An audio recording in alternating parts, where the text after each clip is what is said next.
Hi everyone. Long time since an interview, but I've got Monica Perez from Monica Perez Show. She's a big deal. And if you guys notice, I platform a lot of really intelligent women because women get bad in this community, in the conspiracy in the realist community. If you're a woman, they don't take you seriously, especially if you're a good-looking woman.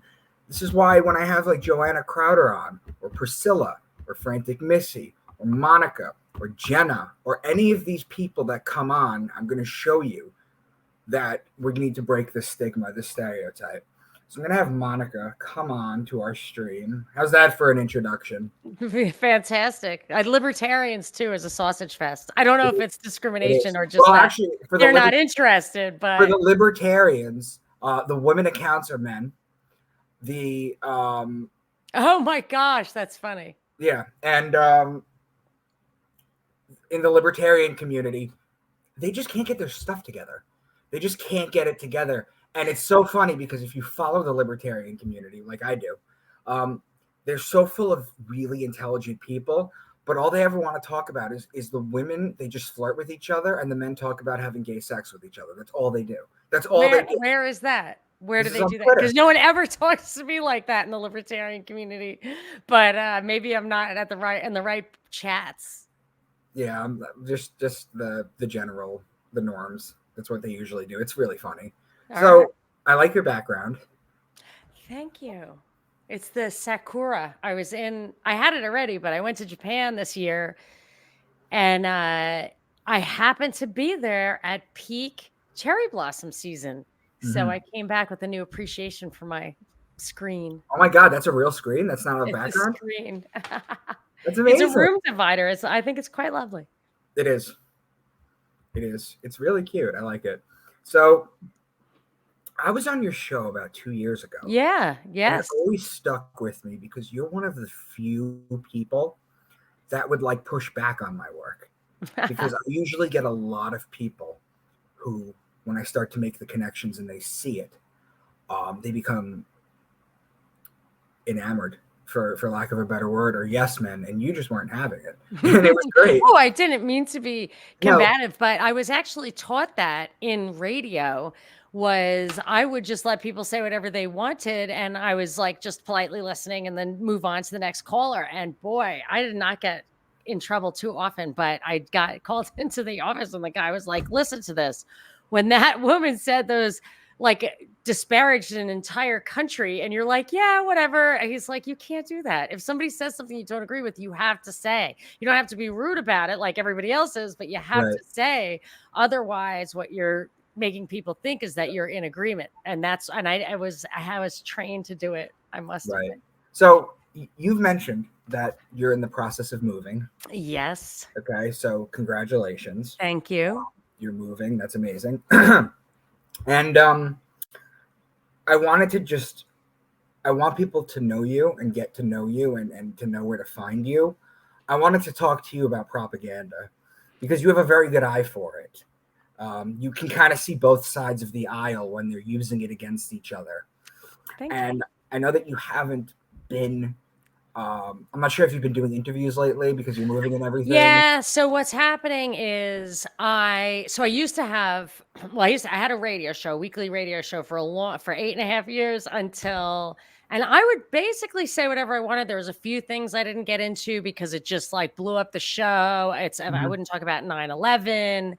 I mean, I wasn't afraid of it, but I was just like, I actually just made a video of it on today. Yeah, people will never like it was on mainstream, the radio in the car when you were driving home from work. And like a lot of people just weren't ready for that. And they just couldn't accept it if you'd say something like that and it would impair the credibility of absolutely everything else you said. So I avoided that, a few other things, but really I was free to say whatever I wanted, especially if I was covering a news story. I would talk about, I'd be like, this is not what happened. Even if the New York Times reported it, like I could say everything. That the MH370 was a big one, the plane crash, Boston Marathon bombing. You happened to see the whole thing with Jocelyn and Chrissy Mayer and the joke? I said no. I like Chrissy Mayer. Yeah. So Jocelyn is a comedian. I forget her last name. and she is from Singapore. And they were talking about the Singapore and the Malaysia split and everything. And she made a joke somewhere along the line, like, come on, Malaysia, you guys can't even make planes that land. And international news. And then my friend Chrissy Mayer. Yes, I know her. Chrissy, who I went to elementary school with her. I've known her since I was 5. She defended her. And then she got all this backlash. And then Chrissy's fiance got a whole bunch of backlash. And it just made the crazy story. Like, people just no sense. The domino effects. Well, I actually think that plane blew up an hour after it took off over the South China Sea because it had lithium ion batteries in the cargo. That's what I used to be in logistics, right? And I used to ship lithium batteries. And people don't seem to understand that. For those of you who don't understand why your cell phone, why they're packaged the way that they are, why you don't package them together. For example, they have lithium batteries in them. And what makes lithium is so difficult is I can have my cell phone in a suitcase. Monica can have her cell phone in a suitcase. They could be next to each other, the suitcases, and they can heat up and ignite each other. So they're very carefully packed. All those people died on that boat. It was the worst thing I ever heard off of the coast of California. That I never heard anything more horrible. They were there to like scuba dive or whatever. I've been on a liveaboard myself. I used to scuba dive, and there was like 22 people, and they could not get out of the boat, and it's went on fire, and they all died, and they think it was because of the cell phones. And I think that's what happened. And then after that, they never said that because the liability to the like, I don't know if it was the manufacturer, the liability for that. Even if you don't care about Malaysia or Malaysia Air, right? They have insurance. They have insurance with Lloyd's of London or whatever. They have insurance with a reinsurer. So if that goes down and every single person is entitled to like $1 billion, right? You could really look what happened to TWA 800. It literally destroyed TWA. Right, but it would have to destroy the insurance company. You know what I'm saying? Right. Like, so why would the international community want to cover up this lithium ion thing? Well, because Lloyd's of London doesn't want to go under, or whoever the insurer was. That is my theory on it. Right. But shortly thereafter, they banned lithium ion batteries globally. And that confirmed what I'd already kind of suspected because there were rumors to that effect. But it's funny. I mean, it's not funny, but a lot of people, when you ask them their fears, they tell you fear of drowning and fear of fire. Fear of burning alive, and neither of them are painful. See, what people don't understand. I find that very hard to believe. No, it's true. It's true because you have 3 degrees of burns, right? You have your skin, that's 1, and you have your muscle level, that's 2, and then 3 is when your nerves are completely gone. When your nerves are completely gone, you don't feel anything. So it takes a very short amount of time for get there. Yeah. Now the problem is that most people don't die from fires. What they die from is too much of their body is burnt up, and when they're in the hospital, they catch infection. This is why they started using like fish scales in order to rebuild tissue. You get, and there's another way that they actually treat it. It's actually an Eastern way. What you do is you put the person in a coma, medically sedated, and you cover them in maggots because the maggots will eat the dead skin, and then you wrap the fish around it and do that. But when it comes to drowning, 90% of people who drown, their lungs are empty when they do the autopsy. You know why? Really? Because they hold their breath. And that's how they die? No, what they do is when you finally take a gulp of water and your lungs fill up, your second gulp, you just fall asleep. Okay. Crazy if you stuff, say right? So, I don't know, but if you say so, sounds like you know where you're coming from. I have useless knowledge. That's I mean, I've heard that. I believe, like, I think they can determine those things, but I've been, like I said before, I'm never going to accept anything that I'm not going to deny it either, but I would do my own research before I would believe it. But yeah, so, but what was I saying? Oh, so what, so I used to have this radio show, and then nothing got me taken off the air. But like the same month that a new company bought the radio station was February 2020 when COVID was happening, and I was telling people that it was going to be 2 years and not 2 weeks because of Event 201. I was playing clips of Event 201 on the air. Right. So after all that, I'm sure you've seen the famous Chris Sky video. No, what is that? Oh, he predicted the whole thing. He's just this ripped gym dude. Before Event 201, because you know what Event 201 was, do you? Yeah, explain it for people. Explain for people. Okay, so Event 201 in October 2019, the World Economic Forum, the Bill and Melinda Gates Foundation, Johns Hopkins University, they hosted a scenario exercise in New York, and their exercising was the CDC of China, the CDC of the US, Johnson & Johnson, hotel companies, just a lot of companies. Those are just the people on screen. And there were all sorts of people who were like Zooming or whatever. And they said, we are going to have a novel coronavirus. It's going to shut down the world for 2 years. It's going to, it literally said the stock market would crash 40%, which is why like on March 17th or 20th or whatever, I told people, I was like, oh my gosh, this is the day. Like the day it gets to 19,000 or below 20,000 or something. That's the day. And I did not benefit from that, which really drives me crazy, but whatever. You got to have insider trading. It wasn't insider trading. It was just, I didn't have money. I'm just teasing. Yeah. I don't even think that's a bad thing necessarily if people are honest about it, because I think they do it anyway. So anyway, so Event 201 predicted it, and it talked about how they were going to shut stuff down. There were 7 agenda items on the Johns Hopkins call to action list. So I was telling people in February, like the 7 things that they were going to try to affect. And then they were talking about having like these generic vaccine stockpiles that could be activated in no time. They were talking about hazmat uniforms in the transportation industry and like all this stuff. It was so on point. But when we were being told there was going to be a 2-week flatten the curve, I was like, but this thing says it's 18 months. So that's what I was telling people. And I got a lot of followers and listeners during that time, because I was literally telling, it was like, hey girls, get your Botox, because you're not going to be able to go out for a long time. It's like, but make sure you know how to color your own hair. And it's funny because I actually identified that. And I don't know if you remember what it was like near you, but everybody had like gray hair to here. And I'm like, you've got to take control of these things yourself. And my husband's like, why don't you buy some dried food? I'm like, I'm coloring my hair. That is a priority. So anyway, so there was that kind of basically took me down. But because I was popular from that, or whatever people wanted to hear, the blow by blow as it continued, I did a podcast, but I did every single day.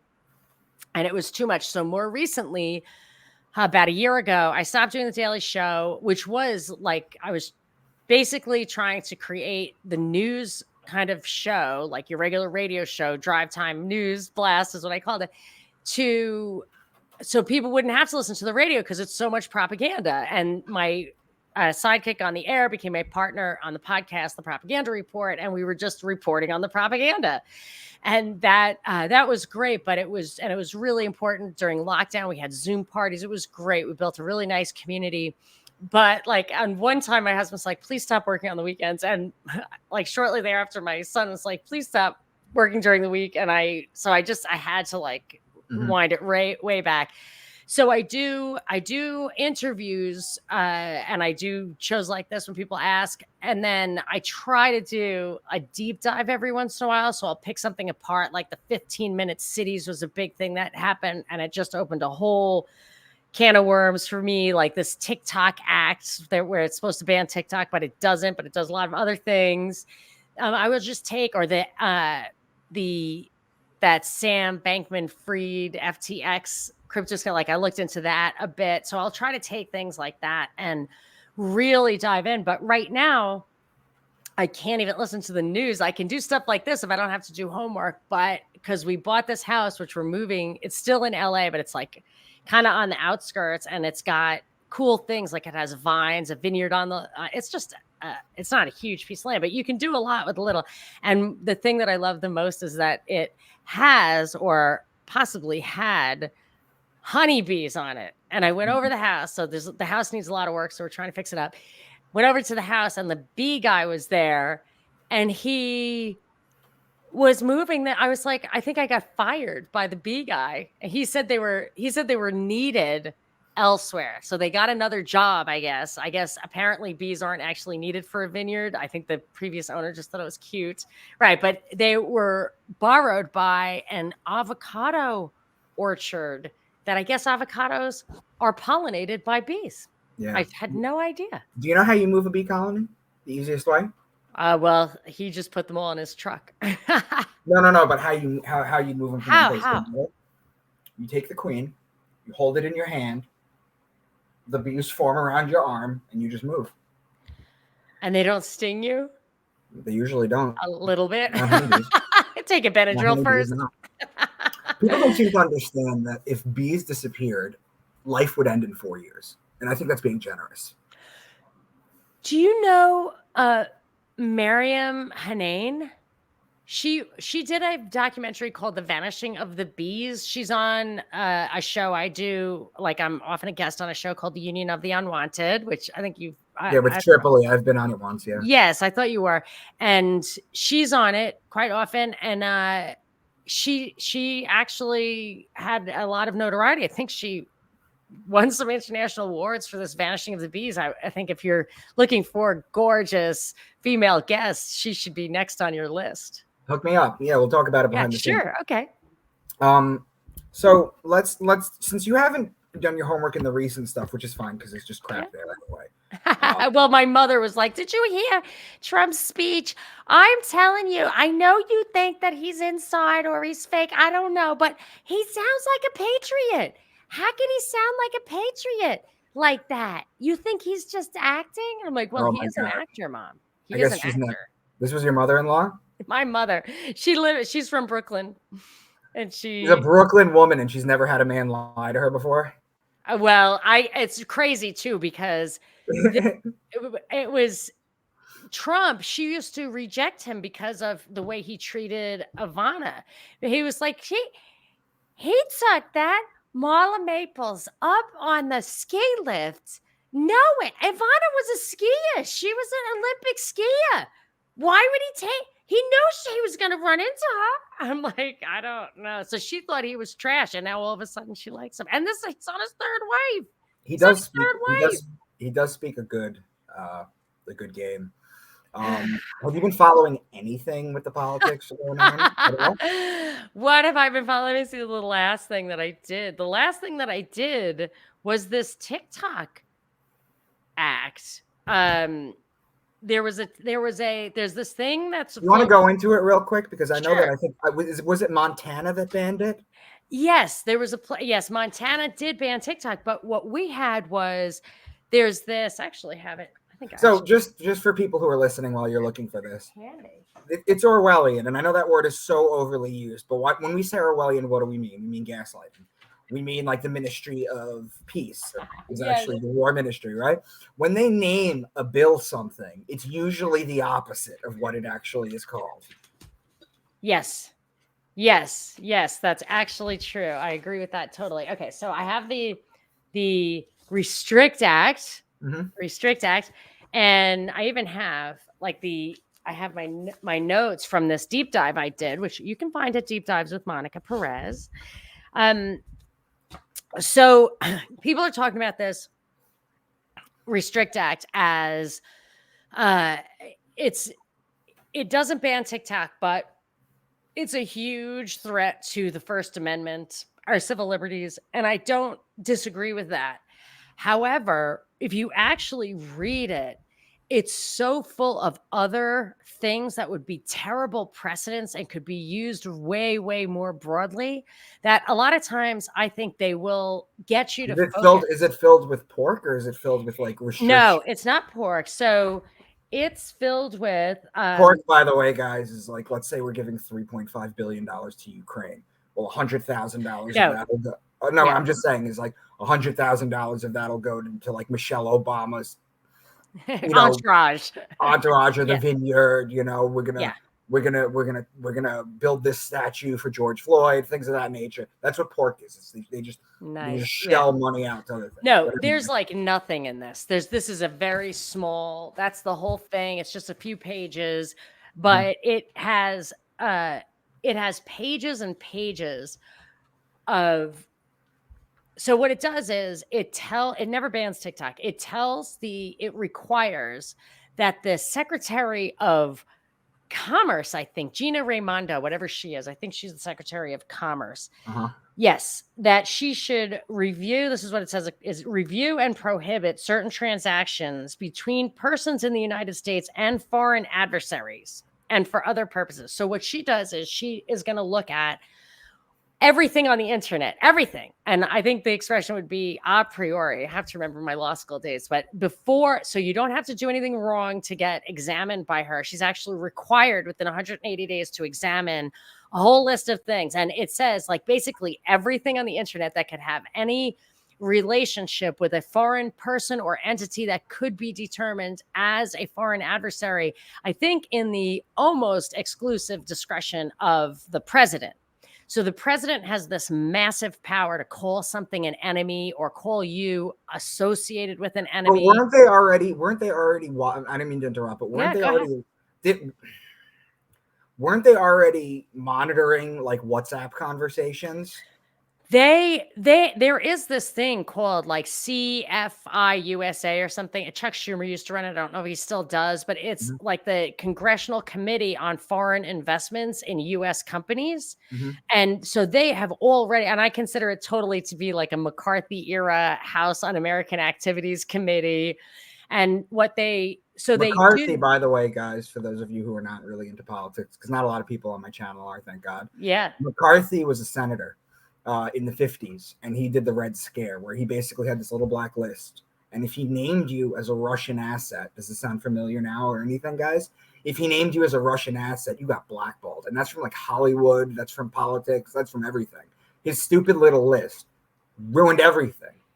So anyway, but I think his list was validated when the wall fell and they found all the Venona papers, it's called. There's a book called the Venona Papers. So they actually went into the KGB archives and some of his stuff was verified, if not most of it. But regardless, the way he did it was not like so totally evidentiary. So that was a terrible precedent and it really burned him. But this is, and people didn't like it. So this is quite similar, I think. And what they're doing is, so the problem is if Biden gets to say that you are in bed with the enemy, and some enemies are listed out here. So no matter what Biden says, North Korea, Iran, whatever, the usual suspects, China, Russia, they definitely count, but he can add or subtract people from the list. Oh, basically people without central banks. Without what? Right? Without central banks? I think I don't know. Does Russia not have a central bank? There are those BRICS people, I guess. So I think, yeah. I don't know about that, but I do. So in this case, I just feel like that one problem there is and I feel like there's the MO of Biden's behavior in the past involves some of this pay to play stuff. So if you have the power to designate somebody an enemy or not, that really is a moral hazard. I mean, people could bribe you to do that. Similarly with Gina Raimondo, she's a real deep state inside. I think she's a Rhodes Scholar, which you lose me at Rhodes Scholar. I always feel like Clinton was a Rhodes Scholar. Who? Clinton? Bill Clinton. Yeah, you know who else is that? Rachel Maddow is a Rhodes Scholar. There's a few floating around out there. Anyway, so so if she makes a recommendation, if Gina Raimondo makes a recommendation to Biden that somebody's up to no good, he can then suggest a remedy. Specifically, I like that word remedy because it has a very very, very, very maritime law aspect to it. Yes, and it sounds like it's a positive, but what it would be is you would have to sell your asset to a U.S. company. So when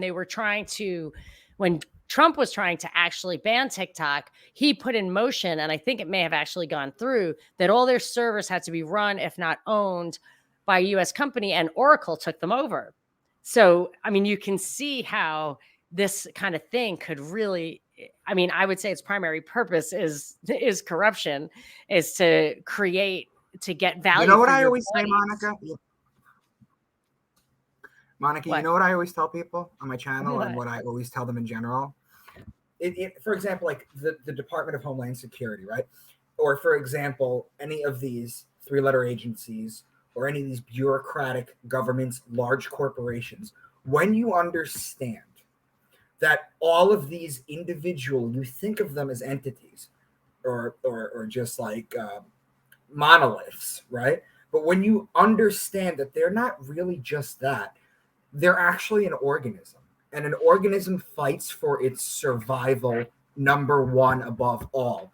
And that is why their purpose, these government purposes, their purpose is to survive and to gain as much power as possible. They're following their purpose, which is why we have to follow our purpose. And that's what I tell people. That's a great way of putting it. I love that it's an organism. That really makes it, the imagery of that is totally consistent with how because they fight for their survival, just like every organism. Yeah, and it interacts with other organelles, but it doesn't. They're discrete, and they can interact. They don't necessarily need to know how the other one operates in order to want to interact with it in just a certain way. That's an excellent way of thinking about it. Thank you. But does it ever bother you that Americans don't really know how to protest? I mean, for example, in France, right, when Macron raised the retirement age from 62 to 64, the first place the French went with their Molotov cocktails and to fight the police was in front of the BlackRock building. They know. They know what the deal is. They know what the deal is. They know where to hit, what to do. Whereas Americans just passively let things happen. And we're kept. This is the thing that I talk about with like gender identity or Republican versus Democrats. They don't care about you. They don't care about you. What they want to do is distract you from realizing your true power. They don't want content creators. They don't want people amassing a following. They don't want independent thinkers. They want to put you in a box and label you. When you're born with a sex, you're born with an eye color, you're born with a hair color, you're born with a religion, and you spend the rest of your life fighting to defend that. And that is not the thing. They put you in boxes. We need to break free of that paradigm.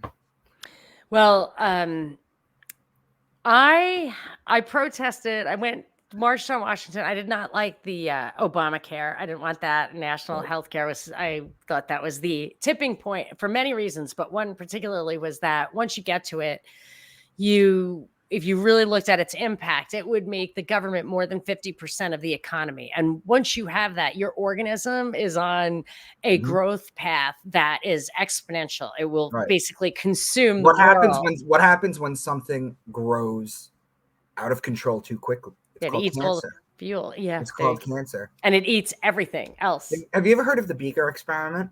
No, I don't know it. You take, the name is escaping me right now, but you have a beaker, right? You have one bacteria. And every minute it doubles. Every minute it doubles and it doubles. And you just have a little beaker. Mm-hmm. What time is half the beaker full? How often does it double? Once every minute. It doubles every minute. And the time clock is from in an hour? 11 p.m. to 12 a.m. So at what time would the beaker be half full?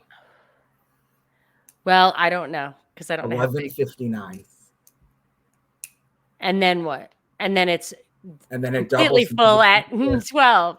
Right. You're talking about exponential cancer. Yes. You're talking about the way cells divide. You're talking about in math, you put an exclamation point. It's a multiplication of.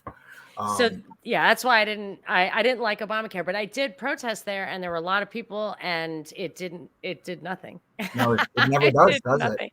It did nothing because the Republicans didn't really want to stop it because Ted Cruz actually was right. There was a procedural barrier, a hurdle, which these things are there so that you can't railroad. Everything is built for gridlock. Yes, and that's good. And he had the right idea, but the other Republicans didn't take him up on it. And you know what the thing is, Monica, with the Democrats and the Republicans. You know Tom and Jerry, right? Mm-hmm. You know that if Tom actually catches Jerry, the game is over, right? Yes, there's no more show. This is why it that's doesn't a good matter point. who's in control. They don't fix things. Nothing gets better. Yeah, when the Republicans get in control, they just drop the ball. Like they just like, oh, I don't know, like they just do it. It's so to me, it's clearly on purpose. So anyway, so I regarding the protests, yes, we did it and it didn't work. So it's kind of discouraging.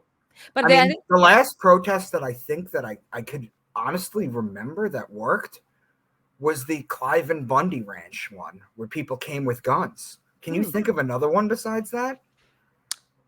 No, I remember thinking that was such a strange story, but a listener of mine who I trusted said she actually knew them. It was totally exactly what was being reported was true. It was all so weird. I don't know. I don't know how much I believe or not believe about what really happened there. And it was so confusing too, because it was like federal land, and for libertarians to get behind it, I'm happy they did if it's a true story, because those guys were definitely getting screwed. But there's just so many strange details on that one. Yeah, that's what they usually do, because the internet is the most powerful tool in the world. It can educate, and because they can't stop it and they can't stop us from talking, Halliburton can't build the prisons fast enough to lock us all up because they can't do any of this kind of stuff. What do? Their only option is to flood with disinformation to confuse people.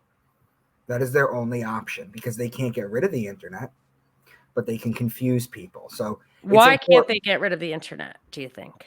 I think the internet took a life of its own, to be honest with you. You think it's like free and open? Haven't you noticed? I remember on February 14th, 2018, which was the Parkland event, whatever. I had a show to do that week and I wanted to figure out what was happening. And the way I always did my research was, I mean, you could find so much uploaded video from cell phones on YouTube.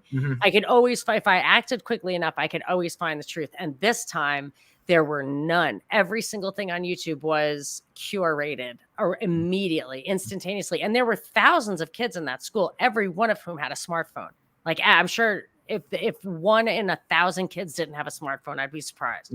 So they would have been live streaming it, FaceTime, like whatever. And you couldn't find it at all. So that's when I realized that I think they have absolute total control over the internet, which, it's like the Matrix, like another layer of the Matrix coming true. People don't know how to access like Daniel's hosting in the dark web. It's a little, yes. I did discover a good research tool, yandex.com. You can do a little bit better. I know Yandex. I've heard negative things about it though, but I do know that the search engine is wildly. What do you think of the Brave browser? What's negative about it? Like what is there something to fear? I heard it was just compromised. It was just state-run propaganda. Oh, well, it might be Russian state propaganda, but at least it's an alternative. Like, you know what I mean? Sometimes if you have two it's like, did Aristotle say this? Like, aim for the opposite of where you are and you'll end up in the middle, which I guess is kind of like the dialectic. So if you've got US propaganda, as long as the other propaganda is different, you may distill it down to some of the facts that are there already. Like that may be true. I don't know. You have to use discernment. Yeah, that's what I tell people too, is that when you first start to realize that everything has been lied, you've been lied to about everything. The first thing you do when you enter our like conspiracy or our truther community, the first thing you do when you enter it and your eyes are wide awake and you're just like a baby virgin, the first thing that you do is you believe that everything is a sign. Everything, because you think you're lying about everything. And you what you just said, you need discernment. You need to use your mind and be like, does this line up? Does this make sense? Who gains from this? Who loses from this? You need to be able to do that. That's what I try and do on my channel, is to try and break things apart like that. Yeah, I agree totally. So, yeah. So, anyway, if you want to hear more about the TikTok Act, there were a few other things that I thought were kind of weird about it. So what she's supposed to do in within 180 days of this passing, and I don't think it will pass, but I think what this reminds me of the CISPA and SOPA acts. I don't know if you remember those. I remember SOPA, but I can't. Yeah, one was surveillance and one was censorship. So they were trying to pass these acts, and was that Snowden?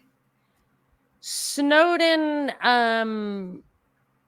I don't know what the timing was. I don't feel like it was related to Snowden. I do remember it though. I just can't place the time. Yeah, it was just like there was internet was blacked out for one day. People put like stop signs on and everything, and they abandoned that. But what they did is they basically piecemeal put everything in place anyway through, I would say, false flag operations, or some people might say black swan events. Like you just take one event and say, oh, we have to completely build a backdoor into every single website because of this one thing that happened. Rather than make it legislated, they made it a kind of reaction to an event.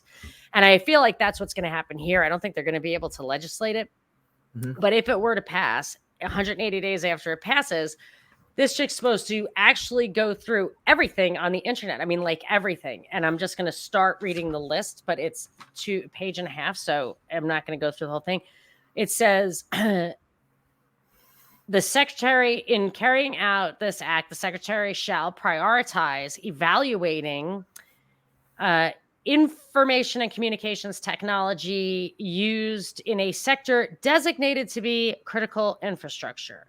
It says wireless local area networks, satellite operations and control, wireline access points, core networking systems, long, short, and backhaul networks, edge computer platforms, internet. Wait, they're talking about hard lines too?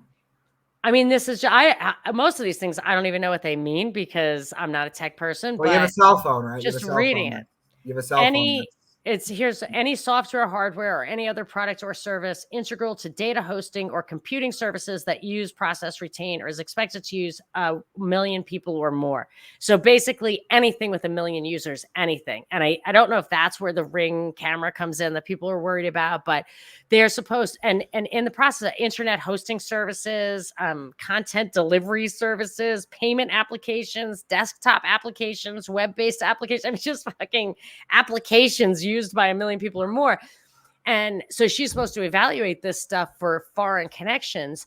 But even if it never gets past that stage, her ability to collect information is basically, if I'm reading this correctly, and it's so vague that any reading could do, it's basically limitless access to all information. And if you resist, you're considered in violation of the act. You have almost no recourse. The only thing you can do is go to the DC Circuit Court of Appeals and object on constitutional grounds, not even like it violates this law. It violates the Constitution. I'm going to prove it, which is really difficult to do.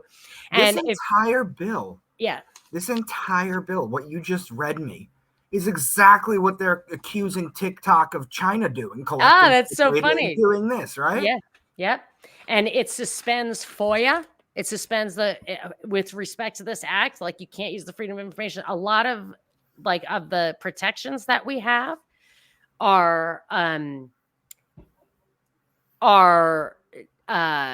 suspended because of this.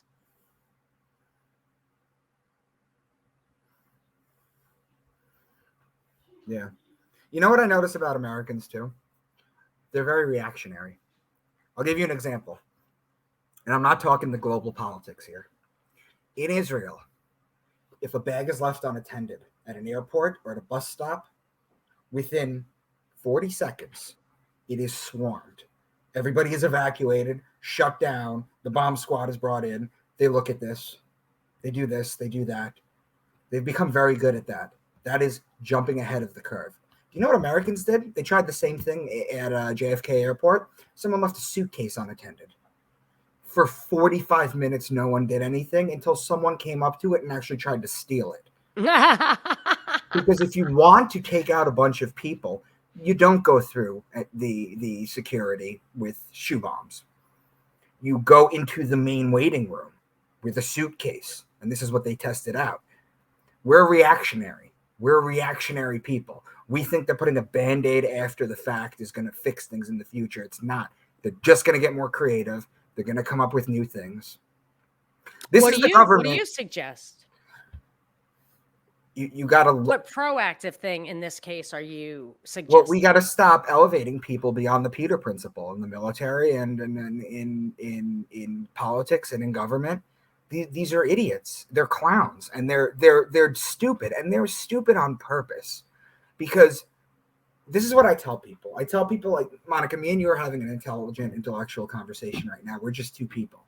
But if me and you went to a rally with thousands and thousands of people for someone, that person is going to speak in generic terms, and he's going to use a few catchphrases and maybe something that we can repeat, because the collective IQ of a group is lower than an individual IQ. Yeah, that's a good point. And that's what they basically do, is they talk down to you. This is what they do on social media. This is why everything is so black and white.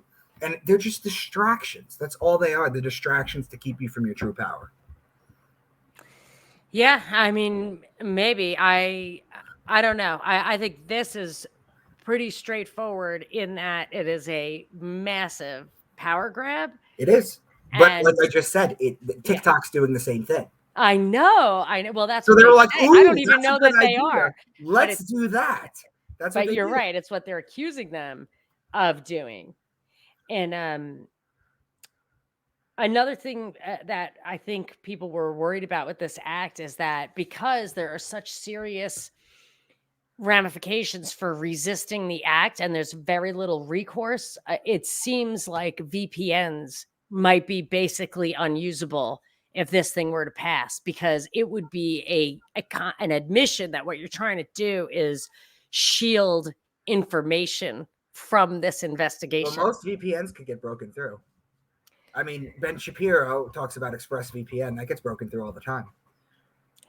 But I think people just, I know people who are using them. Like when we were in Japan, I mentioned earlier, we were trying to watch something that we had already purchased on our Prime Video account, but it wouldn't let us watch it because we were in Japan. So my son had a VPN. He's like, well, they won't be able to tell, and we'll just watch it on my computer, which we did. And so, I mean, I think you can use it for reasons that aren't even necessarily for privacy or anything screwy, but I don't think this bill is written so vaguely. And since there's no recourse, you can't actually challenge them. I feel like it's going to be like asset forfeiture, like with drug, where they could just accuse you of being involved in drugs, take your assets. And even if you're not convicted, they keep the assets. It's kind of like that. I feel like they can just accuse you. And I believe asset forfeiture is in here. There's jail time, there's fines, there's asset forfeiture for Americans. I literally just did a video on this too. I said, resist. If you want to know if you're on the right side of history, if they're doing something and everybody's on board and they try and punish you for being on the other side of that, then you're on the wrong side of history. Yeah. They shouldn't have to pass laws and bully you into things. Well, this is a Mac Daddy to the point where I actually do not think that we are ready for it, and I do not think it will pass. But I think it's very clear, signaling of what is to come. Oh, they're definitely. Again, it's a false flag, right? We're just waiting for the right one. I think that they will have false flags. I think that they will actually create crises that justify this. It's the Hegelian dialect, right? What do you mean in this case? So the Hegelian, in the sense that you create a problem, everybody panics. Right. Solution. Problem, reaction, solution. Yes, definitely. Yes, that's what I think I think that's what this is gonna lead to. And because it's not going to be a straightforward legislative process, you're probably going to see it. It can happen in the back door. And I don't know why they put these things forward. Probably because this is an opportunity for them to educate the senators and the congressmen as to the issues, as to the solutions, because they have all these aides that take this stuff and really explain it to them. So say that this thing fails, but now all the congressmen and senators and the aides and stuff understand all the issues. So when there's a false flag or a black swan event, they can say, oh, we need to just push the dominoes over and pass all these little things one off, or restructure it so it looks like a USA Patriot Act, which some people are comparing this to. Anyway, so this is what I call a what to watch out for see, something's coming. Monica, I know you told me that you have to take off. I have another, yes, and I'm sorry I didn't have more time, but because of this move, I was at the house all day, zip back, it was put on great. a little makeup. It was great to catch up with you. We'll do another one soon. We'll do another one down the road, and once I get back, once you get back into the scope of things, and we can talk current things. Just tell everyone where to find you, Monica. Thank you so much. You can listen to my shows, and I have so many past shows that even if I'm not putting them out now, you can catch up on Deep Dives with Monica Perez on your favorite podcasting platform, rockfin.com/deep dives. And if you want to see which one are my deep dives, which are my interviews, see my sources, my show notes, go to monicasdeepdives.com.